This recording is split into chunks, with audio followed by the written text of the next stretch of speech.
ini adalah yaitu Undang-Undang Dasar Negara Republik Indonesia Serikat yang berasal dari negara federal. Nah, di mana tentang federal ini akan dijelaskan oleh teman kita dan teman-teman yang lain. Jadi jangan lupa disaksikan.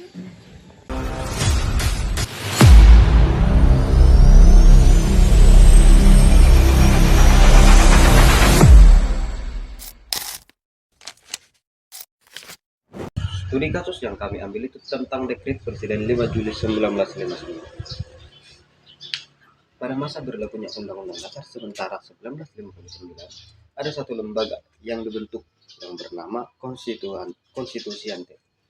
Nah, lembaga ini bertugas atau dibentuk untuk menetapkan isi dari Undang-Undang Dasar yang baru, menentukan dasar negara, dan juga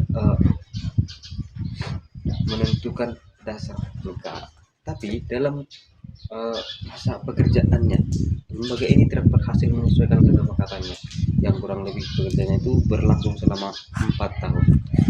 Nah, dari situ juga konflik politik itu semakin tajam yang membuat prosesnya semakin buntu, dan dari situ Presiden Soekarno itu mengeluarkan Dekret Presiden 5 Juli 1959 ini untuk mengatasi kebuntuan yang tadi.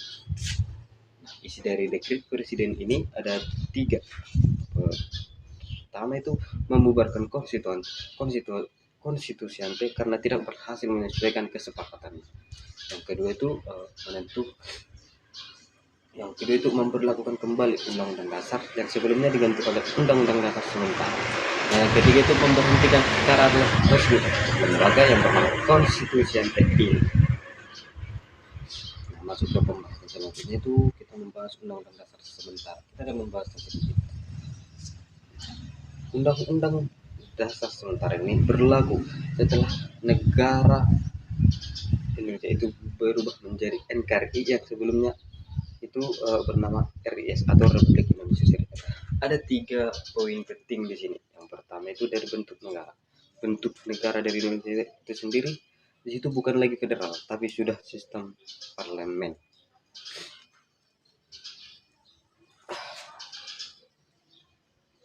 Sudah parlemen dengan satu pemerintahan dan juga sistem pemerintahannya. Dari sistem pemerintahannya itu di mana lembaga-lembaga yang bertanggung jawab seperti kabinet-kabinet politik yang seperti ke DPR bukan lagi tanggung jawab presiden, yang dimana itu berarti presiden bukan lagi yang menjadi kepala negara dan kepala pemerintahan, melainkan hanya sebagai kepala negara dan kepala pemerintahan itu ada Perdana Menteri. Yang ketiga itu pasal 134 Undang-Undang Dasar sementara. Di situ dibahas bahwa memang Undang-Undang Dasar sementara 1950 ini hanya bersifat sementara dan akan digantikan dengan Undang-Undang Dasar yang baru. Untuk materi selanjutnya akan dibantu dijelaskan oleh teman saya sendiri. RIS 1949 bentuknya negara federal. Dalam bab 1 ayat 1 menjelaskan konstitusi RIS adalah suatu Republik Indonesia Serikat yang merdeka, berdaulat atau suatu negara hukum yang berbentuk federasi. Dan yang bagian kedua, bentuk negara federasi adalah Republik Indonesia hanya salah satu negara yang bagiannya dalam rancangan RIS. Negara Republik Indonesia salah satu negara bagian dalam negara federasi, dan di pasal 186 konstitusi RIS bersifat sementara, yaitu konstitusi RIS memang tidak dirancang untuk lama. Perkenalkan, nama saya Nia Lopelia. Saya akan menjelaskan tentang dampak terhadap sistem ketatanegaraan.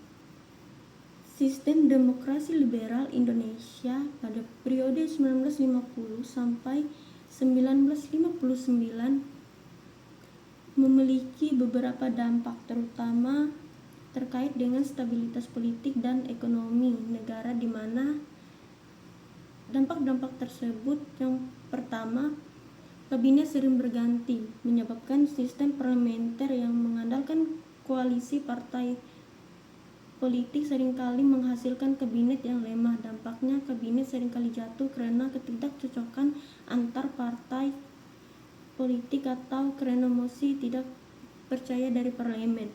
Hal ini menyebabkan pemerintahan menjadi tidak stabil dan sulit untuk menjalankan program-program jangka panjang. Kedua, kebijakan yang tidak konsisten.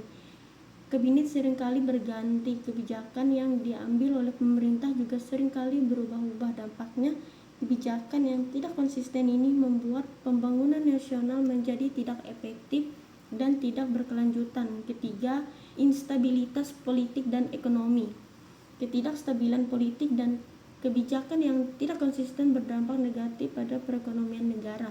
Dampaknya, masyarakat menjadi frustasi dan kehilangan kepercayaan terhadap pemerintah. Kesimpulan, Konstitusi RI 1949 dan UUD 1950 merupakan masa peralihan dalam perjalanan ketatanegaraan Indonesia setelah masa kemerdekaan.